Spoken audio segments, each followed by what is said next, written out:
বর্গাদারে দিব না, দাঁড়াই গেছি সামনে।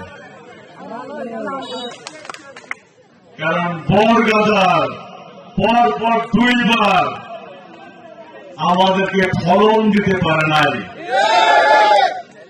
যে বর্গাদার পরপর 2 সিজন ফলন না দেয়, তাহলে কি আপনি আবার জমি বর্গা দিবেন? বর্গাদার খালি হিসাব দেয়। এইবার হয়েছে খালি চিটা ধান, এইবার হয়েছে খালি চিটা ধান। আবার সুযোগ দেওয়া হইল, আবার বলে ভাই এইবারও চিটা ধান। 18 সালে সুযোগ দেওয়া হইল না। আমারে দোষেন না, আমি তখন রাজনীতিতে আসি নাই, ঠিক কিনা? আমি ভোটও দিতে পারি নাই। আমি থাকলে অ্যাটলিস্ট ভোটটা দিতাম। 18 সালে আপনাকে নমিনেশন দেওয়া হয়নি বলে আপনি সরকার শহীদ হয়ে ভোটটা পর্যন্ত দিতে আসেন নাই। এখন আপনি আসছেন আমাদের কাছে ভোট চাইতে। 3য়বার জমি বর্গা চান, 3য়বারও তো আপনি কি ফলন দিবেন? কি দিবেন? কি দিবেন? জোরে বলেন, কি দিবেন? চিটা ধান বারবার। আমরা এটা মানতে পারি না। ধানের শেষ, জিয়াউর রহমানের ধানের শেষ। এইখানে কোন চিটা ধান নাই, এইখানে সব পরিপুষ্ট ধান। লোকাল চাষি দিতে হবে। লোকাল চাষি পেলে ধনবাড়ির মাটি কি খারাপ? মধুপুরের মাটি কি খারাপ? তাহলে লোকাল চাষি হলে ইনশাআল্লাহ আমরা বাম্পার ফলন, এই বাম্পার ফলন আমরা দেবো ইনশাআল্লাহ।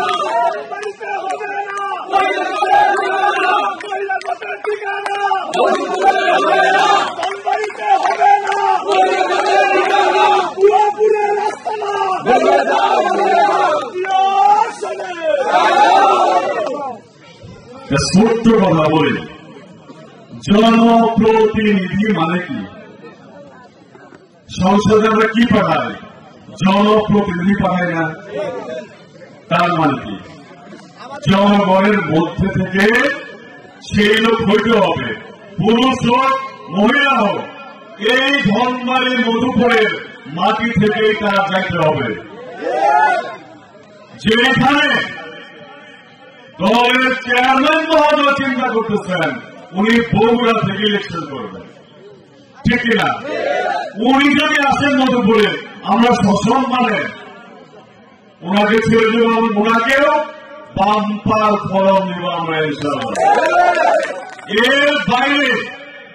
এর বাইরে কোন রাজপুত্রের জন্য, রাজপুত্ররা আসলে ধান চাষ পারে না, তো পারে না।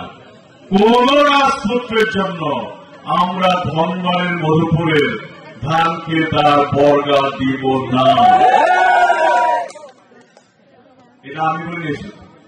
আমাদের যে টাঙ্গাইল জেলার যে সেক্রেটারি মহোদয় জনাব অ্যাডভোকেট ফরহাদ আলী সাহেব নেতা, উনি নিজের মুখে বলেছেন ওনার এলাকায়, ওনার ওইখানে যখন ইলেকশন হচ্ছে এখন টাঙ্গাইল সদরে, উনি বলতেছেন টাঙ্গাইল সদরে সন্তান দিতে হবে। কারণ ওইখানে এরকম একটু সমস্যা,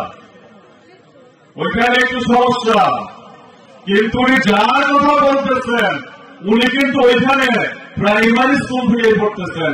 তারপরেও বলতেছেন হয়তোবা জন্মটা ওনার ভুয়াপুরে, হয়তোবা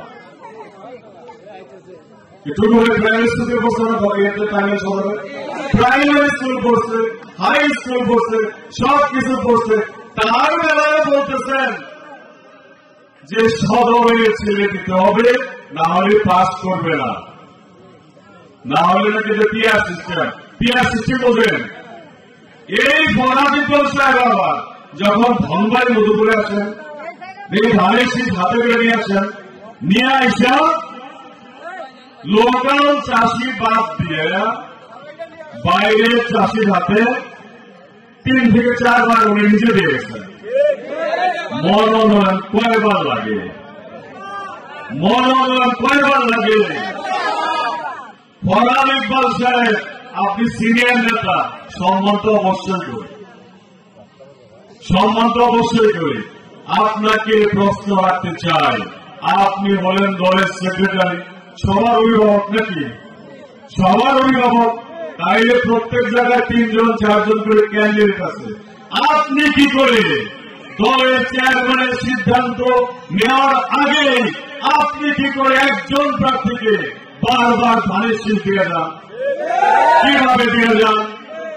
তখন মনে থাকে না লোকাল, সে কি লোকাল নাকি লোকাল না?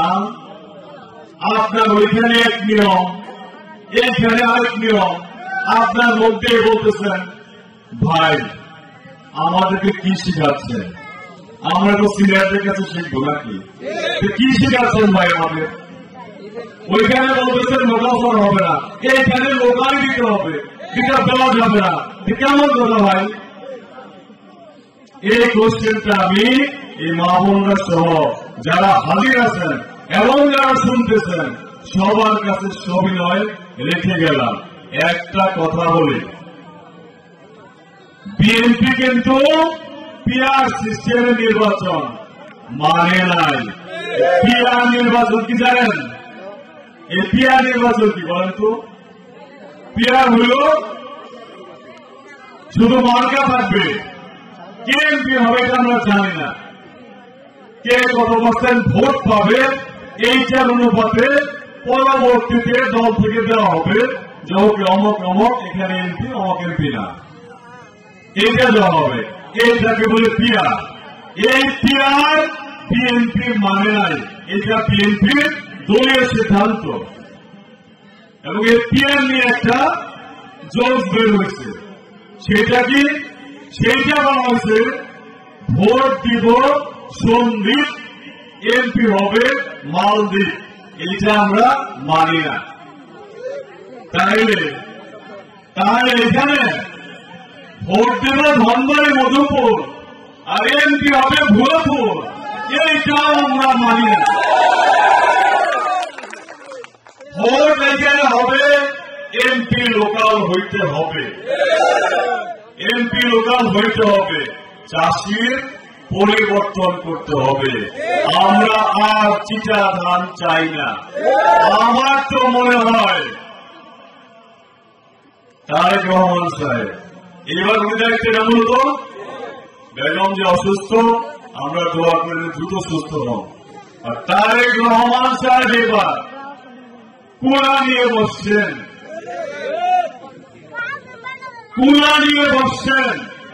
কুলা দিয়ে যখন ঝাড়বেন চিটা ধান সব উড়ে চলে যাবে। সেই অপেক্ষায় আমরা আছি, সেই অপেক্ষায় আমরা আছি। কারণ আমিও সেই অপেক্ষায় আছি, আমিও দেখতেছি। কথা সত্য করে বলে রাখি, মধুপুরের মাটি কিন্তু উর্বর, উর্বর। সব ধরনের চাষি হয়, সব ধরনের ফসলে হয়। কেন? সব ধরনের ফসলে হয়। সুতরাং লোকাল চাষির বাইরে যেন না হয়, এইটুকু আমাদের অনুরোধ। লোকাল চাষিরা চিনবে কোন জমিতে কতটুকু সার লাগবে, কখন দিতে হবে, কি কীটনাশক লাগবে, কখন দিতে হবে, ঠিক কিনা? তাহলে আমরা এই জন্যই বারবার বলতেছি যে বারবার চিটা ধান এইবার আর হবে না, এইবার আমরা সেটা মানি না। আমরা দলীয় চেয়ারম্যান মহোদয়ের কাছে সবিনয় অনুরোধ করি, যদি আমাদের বক্তব্য কোনভাবে আপনাদের কাছে পৌঁছায়, দয়া করে বিষয়টাকে খেয়াল রাখবেন। ওনাকে যদি বারবার 2 বার ফেল করার সুযোগ দিয়ে থাকেন, আমাদেরকে কমপক্ষে একটা বার লোকাল চাষি দিয়ে রাখেন, লোকাল চাষি দিয়ে রাখেন। আপনি বাম্পার ফোরাম দেব আমরা ইনশাআল্লাহ।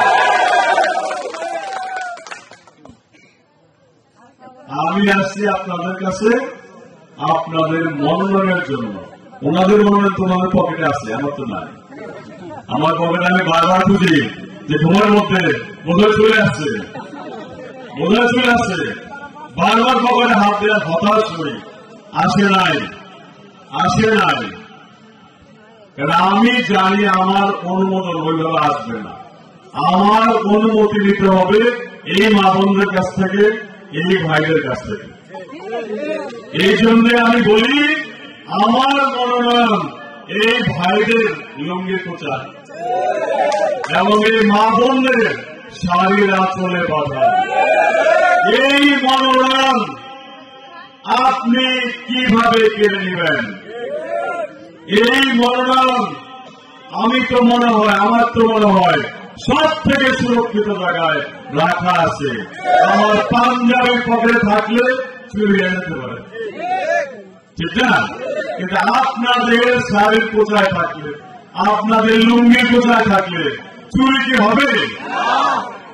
কে কে মনে করেন চুরি হবে না? ধন্যবাদ। এই জন্যে আমি এখানে রেখে দিলাম। সময় আসুক দেখা যাক। আমি যেটা করতেছি আমি সেটাই করে যাব। আমার নতুন কিছু করার দরকার নাই, আমার কোন স্ট্যান্ডবাজি দরকার নেই। আমার মানুষের জন্য কতটুকু ভালোবাসা, বিশেষ করে গরিব মানুষের জন্য, এটা আপনারা বুঝতে পারবেন। কেন আমি যখন আপনাদেরকে ভালোবাসবো, কেউ কাউকে ভালোবাসলে বোঝা যায় না, আসলে বোঝা যায় না, এটা আপনারাই বুঝতে পারেন। আমার বক্তারা বলছে আমি কি করে, আপনারা দেখেন ফেসবুকে, আমি এগুলা করতে থাকবো। আমি এমপি হই, মনোনয়ন পাই না পাই, খালি যদি সুস্থ থাকি, খালি দোয়া করবেন যদি সুস্থ থাকি, আমি যা যা করতেছি এগুলো আমি করে যাবো ইনশাআল্লাহ। তবে হ্যাঁ, এমপি হলে একটু সহজ হবে, অনেক কিছু তখন করতে পারবো। নিজের পক্ষে তো সরকারি টাকাটা যাতে যার পকেটে যাওয়ার কথা তার পকেটে যাবে। কারণ ওই যে বলছি আমার পকেটে তো কিছু থাকে না, ওনারা মনোনয়ন যেরকম পকেটে রেখে দেয়, সরকারি টাকার দায়িত্ব ওনাদের কাছে আসলে ওনারা ওইটাই করবেন আমার মনে হয়। এই জন্যে আমি এইবার নিয়েছি। যারা বলেন উনি কেন আসলেন, এই জন্য আসছে আমি রাজনীতিতে। এই কাজ আমি করতেই থাকবো। আমিও দেখি আপনারা আনেন যেখান থেকে জানেন, আমিও দেখি গরিব মানুষের ঐক্য কতটা শক্তিশালী। সবাই ভালো থাকবেন, অনেকক্ষণ ধরে আসছেন, বিশেষ করে মা বোনরা অনেক কষ্ট করে বসে আছেন, অনেক ধন্যবাদ অন্তর অন্তঃস্থল থেকে। এইসব মনে রাখবেন, শুধু যে করে সে করতেই থাকে, আর যে করে না ভালো কাজ, ওইটা হইলে এরপরে করব এই শর্ত দেয়, ওই শর্ত আপনি কোনদিন পূরণ করতেও পারবেন না। এমপি হইলে বলবে মন্ত্রী তো বানান নাই, কেমন করবো? মন্ত্রী বানালে বলবেন বাজেট তো নাই, কেমন করবো? অজুহাত যারা দেয় তাদের অজুহাতের অভাব হয় না। যিনি ভালো কাজ করেন অপেক্ষা করতে হয় না কবে মন্ত্রী হব, কবে এমপি হব। যেটুকু সামর্থ্য আছে 25 বছরে করে দেখাতে পারলেন না, কেন করেন নাই? আমি কি খাওয়াইছিলাম আপনাদেরকে? আমি খাওয়াইছিলাম তাদেরকে। এখন কিছু হলে আমার দোষে, কিছু হলে খারাপ। শেষ পর্যন্ত 10 টাকা যে আমার একটা সদস্য পদ হেরা করে বহিষ্কার, তাও কি হবে? সেটা রহিমের বউ করিম করলো ডিভোর্স, এরকম করতে আর কি। কথা বলেন নাই? কারণ দলীয় গঠনতন্ত্রে সুস্পষ্ট রেখা প্রাথমিক সদস্য পদ একমাত্র দলের স্ট্যান্ডিং কমিটি পারে বরখাস্ত করতে, আর কেউ না। আর পারেন চেয়ারম্যান মহোদয়, তাও সেটা উনি আবার পরবর্তী স্ট্যান্ডিং কমিটির মিটিং এ অ্যাপ্রুভাল করে নেবেন, অনুমোদন করে নেবেন। আমার বহিষ্কার কে করছে দেখছেন না? কে করছে? টাঙ্গাইল জেলা কমিটি, ওই যে পরান ইকবাল ভাই, যাকে অনেক সম্মান করি, যার কথা একটু আগে বললাম, সে পূর্ণ সহযোগিতা না পেয়েও আমার কথাটা নিশ্চয়ই ভালোই বলছে। না এখানে এসা এতগুলা মা বোন আমার তো পাওয়ার কথা, এত রাত্রে এতগুলা ভাইরা এত রাত্রে আসছে, আর মা বোনরা তো ভাইদের অনুমতি নিয়ে আসছে, আসতো না। তারাও চাইছে যে যাই ওই লোকটাকে দেখে আসি কেমন লোক, এই জন্যই আপনারা আসছেন, ঠিক না? তার কথাটা শুনে আসি। এই জন্যে আমি বলি যে গরিব মানুষ চোখ উঠায় দেয়। এই বিশ্বাসের উপর ভিত্তি করে আমিও দাঁড়ায় গেছি সামনে, দাঁড়ায় গেছি। আমিও বুঝতেছি যে 15টা বছর পরে একটা সহি ভোটের সুযোগ আসতেছে দেশে। 15 বছর মানে 3টা ভোট আমরা ঠিকভাবে দিতে পারি নাই, এটা সত্য নাকি? দিতে পারি নাই। তাহলে এতদিনের জমা রাখা ভোটটা আমি চাই আপনি নিজের জন্য দেন।